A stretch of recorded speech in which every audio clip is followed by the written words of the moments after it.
Dear student, this is the video of your grammar portion of your English reader book, in which we will know what are the relative pronouns, how do we use relative pronoun in a sentence. So before know the relative pronoun, we have to know that what are the pronouns. As you know, the pronouns are those that are used on a place of a noun, and relative pronoun is one of the kind of pronoun. So relative pronoun are used to join two sentences. Sometimes they work as a conjunction. Here are some relative pronouns: who, whom, whose, which, and that. Who and whom are used for the person. Whose is also used for the person. Which is used for the thing and animals. That is used for the people, thing, and animals. So one by one in the sentence we will use how to use this. Show me the new bat. Here bat is a thing, so that's why we have used which. The man is here a person, that's why we have used whom here. The park is a place, so we will use that, as we also can use here which. All that glitters. Here glitter is a thing that glimpse, so that's why we have used that here. The problem is also a feeling or think, that's why we will use which, and we can also use that here. So God help those. Here those is used for the person, that's why we have used who here. The later is a thing, that's why we have used which here. We don't know the man. Here man is a person, that's why we have used who. This is the book. Here book is a thing, that's why we have used which here. He is a new student. Now student is a person, that's why we have used who.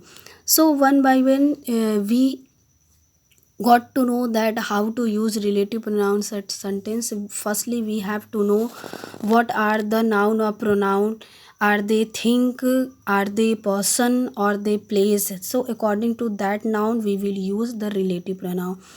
So now the next exercise is you have to fill the modal auxiliary verb one by one in a sentence: can, could, may, might.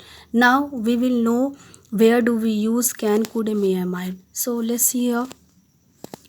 Can is used for the ability, could is used for the humble request, may is used for the strong possibility, and might is used for the less possibility. It means if you want to show your ability, you will use can. If you want to requesting, if you are doing humbling request to anyone, you will use could. At that time, if you have seen that some strong possibility, you will use may there. If you are seeing that somewhere is a less possibility, you will use there a might.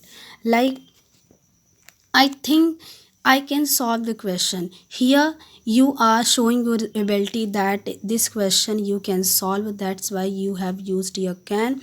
It is raining hard. It means it is raining hard and you could take my raincoat. Why we have used your could? Because could is a someone, it means you are humbling request to someone that you could take my raincoat.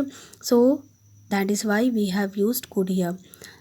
Third exercise is they may contact the manager to get the ticket. Here you can get ticket from the manager. This is a stronger possibility because from there you can get ticket, that's why we have used may here.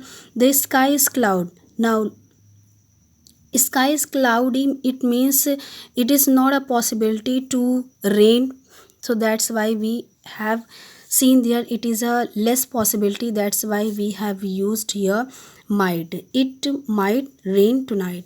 So last exercise is can you swim across the river Ganga? Because someone is asking about your ability, that's why you have used your can. So in this way we have to got that what are the modal auxiliary verb can, could, may, might, and how to use in a sentence.